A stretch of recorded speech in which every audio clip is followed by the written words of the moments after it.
Hi, this is Matthew from the Matthew Show. I just wonder what you think about this picture of Will Smith slapping Chris Rock during the ceremonies last night. I don't care who wins an Oscar. That doesn't matter to me, so I didn't watch the Oscars. I like to watch movies sometimes, sure, but to me, there's a lot of pomp and circumstance involved with people who are privileged and people that are getting rich off the entertainment industry. Okay, great, let them, but I sure hope they're also caring about other people. So, but my point is this: he made a joke.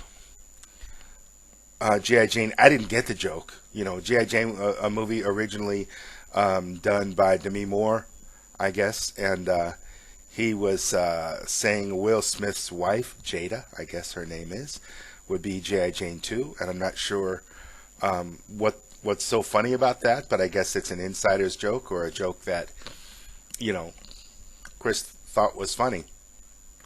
But Will Smith didn't like it. He didn't like the sound of it. He wanted to defend his wife. So he walks up on stage, live TV, and attacks, slapped Chris Rock in the face. And Chris Rock, obviously, he was okay. Didn't knock him out or anything like that.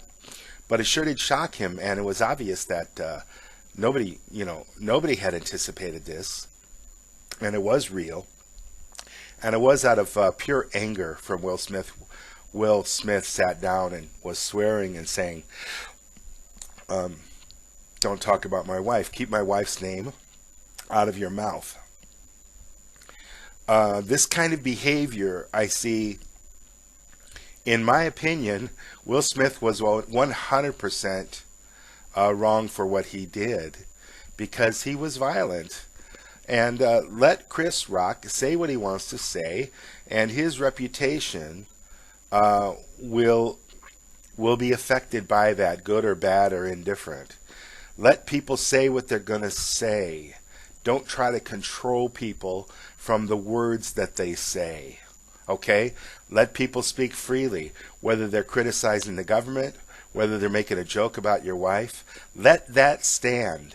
And let that person later, they can say, oh, that was a mistake. I wish I hadn't said that. Or they could say, hey, too bad. But to have a person use physical violence to attack someone, to control what they say, this is completely wrong. If you can't control your emotions without getting violent, that's on you. That's that very primitive part of our brain that makes us fight or flight, that makes us react, that makes us triggered. There's a joke by a comedian, and I don't know anything about Chris Rock. I don't know him personally, but he walks to the edge and he says controversial things, and the guy's a comic genius. I mean, he's really, really funny. And so I don't think he didn't want to hurt anybody. That's not where he's coming from. But Will Smith did. He wanted to hurt somebody. I put this completely on Will Smith. Two things. He can't handle his emotions, and so he goes violent. And the second thing is that he's trying to control what other people say. Let people say what they're going to say and let them deal with it. If you shout fire in a crowded theater, you're going to pay the price if there's no fire. You should be held accountable. Now, accountability is not the same as punishment. Accountability is meaning that you have to be responsible for what you say, and you'll be held responsible, however that works out. So, sure, Chris Rock should be held responsible for what he say. We should be responsible for what we say. We should be held accountable for what we say. But we shouldn't be silenced, no matter what it is, and we shouldn't be attacked. So, interesting event. What do you have to say about that?